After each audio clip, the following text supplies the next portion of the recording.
Assalamualaikum warahmatullahi wabarakatuh. Alhamdulillahi rabbil alamin.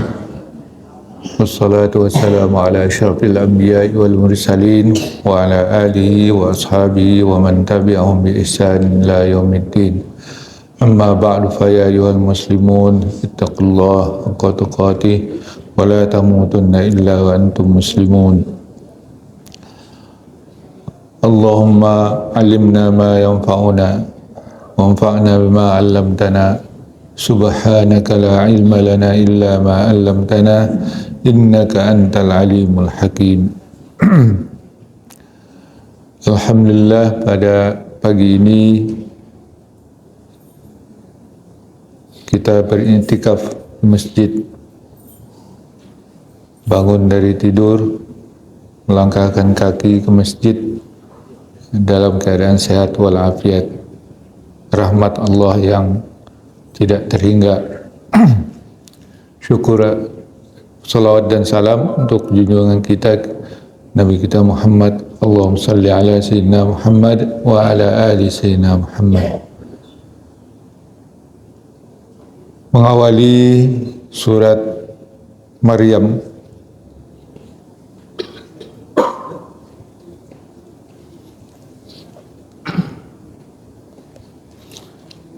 ini surat yang ke-19 dari urutan surat-surat Al-Quran.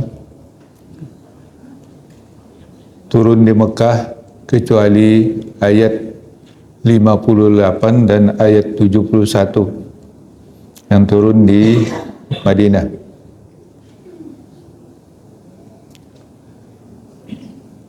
Jumlah katanya 972. Jumlah hurufnya 3.835. Berapa? 3.835. Tidak percaya, hitung sendiri.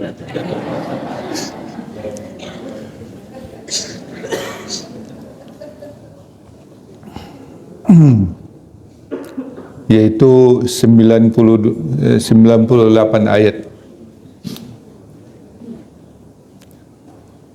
Surat Maryam ini turun dalam suasana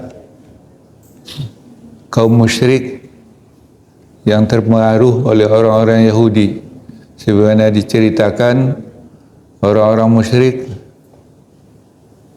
berminta fatwa kepada orang-orang Yahudi.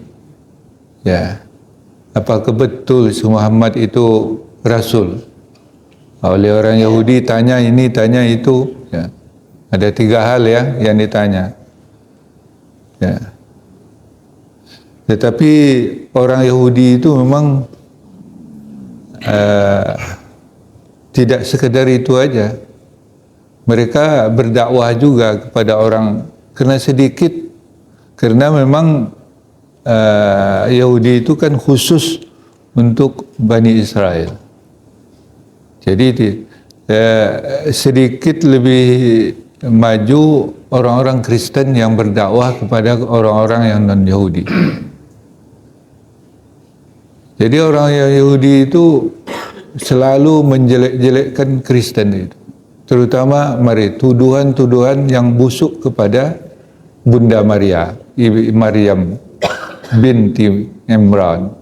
Ya, Maryam itu adalah ibu dari Nabi Isa alaihissalam, yaitu Maryam binti Imran. Nah, dari orang-orang Yahudi itu selalu mengecilkan orang-orang Kristen. Dan justru pada periode awal-awal, ya, dan yang berupaya membunuh Nabi Isa itu juga orang-orang Yahudi. Dan mereka memusuhi pengikut-pengikut murid-murid Yahudi, murid-murid Nabi Isa alaihissalam. Kok sekarang nyatu dia? Padahal sejarahnya dari dulu mereka bermusuhan. Orang-orang Yahudi tidak pernah mengakui Isa alaihissalam sebagai Nabi. Ya. apalagi sebagai Tuhan, sebagai dipercaya oleh umat-umat Kristen. Ada juga orang Kristen yang membela Israel itu. Padahal orang Kristen banyak di Palestina itu. Nah, termasuk caci makiannya terhadap Bunda Maryam, karena memang keajaiban. Ada keajaiban di situ. Ya. Jadi diurutkan surat Al-Kahfi dengan surat Maryam ini berisi keajaiban. Di dalam surat Al-Kahfi ada keajaiban, yaitu tertidurnya orang Ashabul Kahfi selama 300 tahun. Ya. Kemudian bangun 300 tahun tidak makan, tidak minum, lalu bisa hidup kembali. Itu keajaiban. Ya, coba kalau tidak percaya, coba sebulan aja gitu, atau seminggu tidak makan, tidak minum. Nah, ini 300 tahun, itu suatu keajaiban. Di dalam di dalam kisah Isa dengan Khidir, itu juga ada keajaiban. Ikan yang sudah dimasak melompat ke dalam laut, ke dalam air. Keajaiban lagi. Jadi itu dua keajaiban besar di surat Al-Kahfi. Maka di surat Maryam ini ada dua keajaiban besar juga. Pertama dimulai dengan cerita Zakaria alaihi salam. Ya. Dia sudah tua. Tidak mungkin lagi, istrinya juga tidak beranak, sudah tua juga. Sudah nenek-nenek. Ya. Giginya tinggal 2. Ya. Bisa melahirkan. Ya, hamil dan melahirkan itu keajaiban. Ya, tidak ada zaman sekarang. Kalau ada nenek-nenek hamil sekarang tuh mungkin gempar. Nah, itu istri Zakaria itu bisa hamil, itu keajaiban. Yang kedua ya Maryam itu sendiri melahirkan tanpa disentuh oleh seorang laki-laki. Nah, ini datang surat Al-Maryam itu untuk membela Maryam. Tidak ada satu kitab suci di dunia ini yang kuat membela Maryam kecuali Al-Quran. Di dalam Taurat tidak ada. Perjanjian Lama itu tidak ada menyebut Maryam. Cuma ada yang ditafsirkan, ada ramalan tentang seorang perempuan yang akan melahirkan seorang nabi. Tidak jelas siapa dia di dalam Taurat. Di dalam Injil juga hanya disinggung-singgung sedikit. Di dalam Injil Matius singgung sedikit. Di dalam Injil Lukas disinggung pula sedikit. Demikian pun di dalam Injil Yohanes. Dalam Injil Lukas hanya disebutkan aja perempuan aja. Namanya pun tak disebut. Seorang perempuan yang melahirkan anak. Itu saja. Tetapi Al-Quran membela tuduhan orang Yahudi. Ya. Orang-orang yang mengatakan bahwa Maryam itu adalah perempuan lacur karena melahirkan tanpa suami. Nah, ini yang dibantah oleh Al-Quran, mensucikan Maryam dari segala tuduhan-tuduhan seperti itu.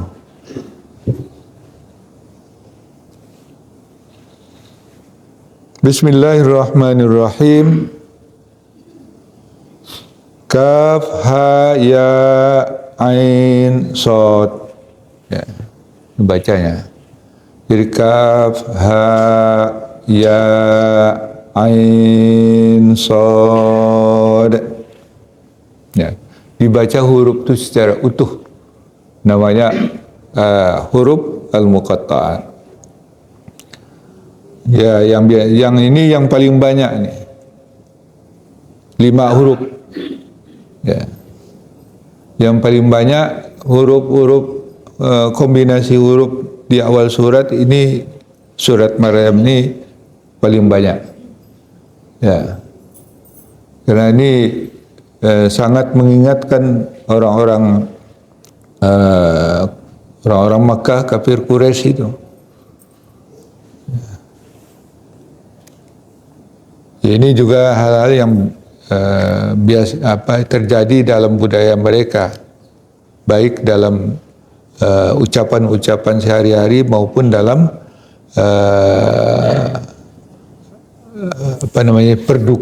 perdukunan, ya, seperti yang sudah kita sebutkan. Al-Quran membuat huruf-huruf ini untuk menarik perhatian mereka. Ya. Apa maknanya? Wallahu alam. Tapi ada juga kalau Ibnu Abbas juga mengatakan bahwa huruf-huruf itu adalah singkatan dari nama-nama Allah.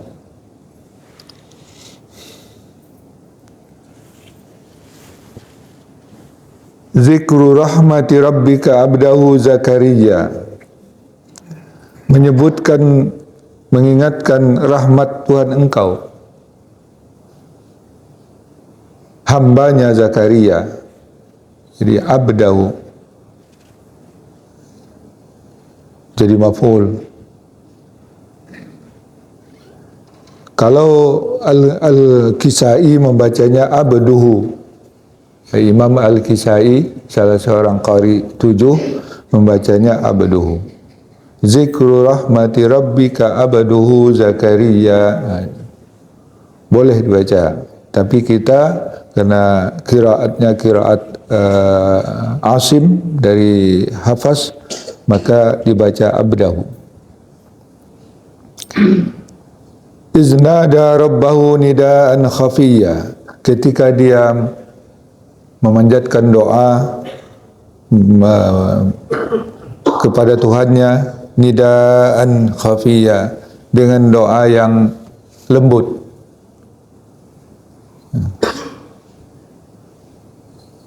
Itu dengan sir, ya, tidak dikeraskan. Qala Rabbi inni wahanal azmu minni.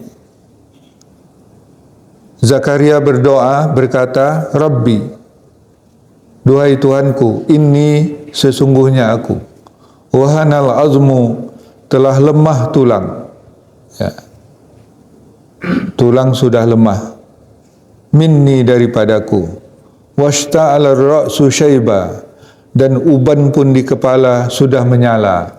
Jadi washta'ala itu menyala, arti sudah memutih, dah putih seluruh rambutnya, tidak ada lagi yang hitam. Walam akum bidu'aika rabbi syaqiyya, dan aku tidak pernah putus asa, wahai Tuhanku, untuk berdoa kepada Engkau.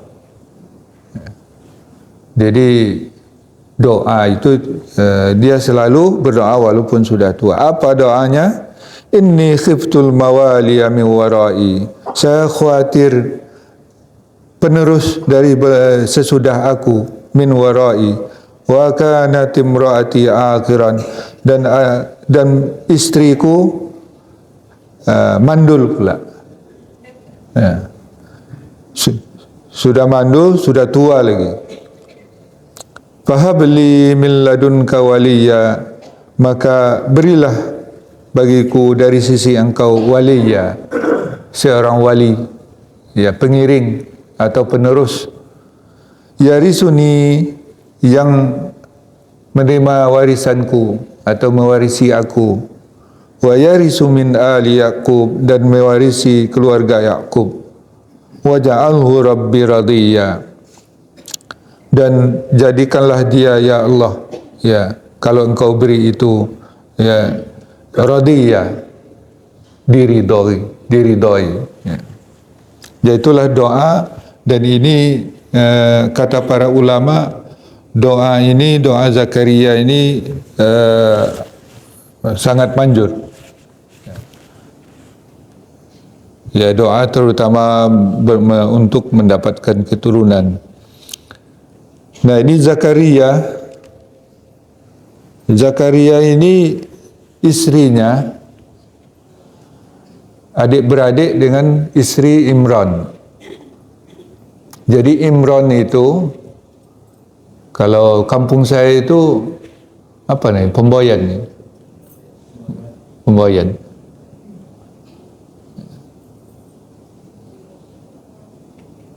Dia tidak punya anak. Dia sudah tua, istrinya sudah tua juga. Ya. Maka dia berdoa untuk agar Allah memberikan penerus. Ya, tidak disebutkan siapa penerusnya. Ya, cuma kalau orang sekarang kalau mau penerus, ya tentu ambil lagi yang kedua gitu. Tidak disebutkan sini apa yang kedua, tapi yang jelas ya diberi peluang untuk mendapatkan penerus yang akan mewarisi dia dan mewarisi ahli Yakub, yang meneruskan tradisi dari Bani Israel, karena dia dari Bani Israel, dari suatu kelompok atau suatu kelompok Bani Israel yang sebut Asinah atau Essenes orang Barat. Essenes itu yaitu kelompok Yahudi yang kelompok tasawufnya, kelompok tarikat lah kita. Yang mereka umumnya yang laki-laki untuk melayani di rumah-rumah ibadat, di sinagog-sinagog Yahudi. Dan mereka hidup hidup berkhalwat. Berkhalwat itu tidak bergaul dengan orang banyak. Karena kezuhudan mereka, zuhud, tidak mencintai dunia, mereka hanya beribadat kepada Allah SWT. Dengan hasil ternak yang dikerjakan mereka hidup, ya, mengasingkan diri dari khalayak ramai. Ya.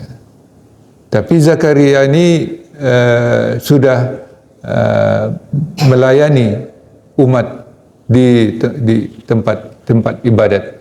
Dia adalah seorang nabi yang selalu mengingatkan kaumnya kepada jalan yang benar. Itu Zakaria. Nah, dan ini juga dimusuhi oleh orang-orang Yahudi itu. Karena banyak mengkritik kehidupan mewah orang-orang Yahudi. Sedangkan mereka hidup zuhud. Ya, tidak mengejar emas, tidak mengejar harta, tidak melakukan riba. Nabi Zakaria mengkritik itu semua. Dan bahwa yang dikerjakan itu adalah hanya urusan dunia yang melalaikan dari Allah SWT. Apalagi itu praktek-praktek riba yang melilit nasabahnya.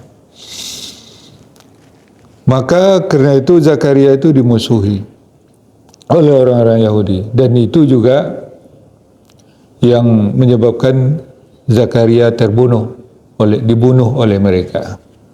Dan doanya ini di masa tuanya itu dikabulkan oleh Allah SWT sebagaimana diceritakan nanti. Ya. Nah, kira-kira gitulah ceritanya. Bagaimana kelanjutannya kita sambung nanti, insya Allah. Kalau ada yang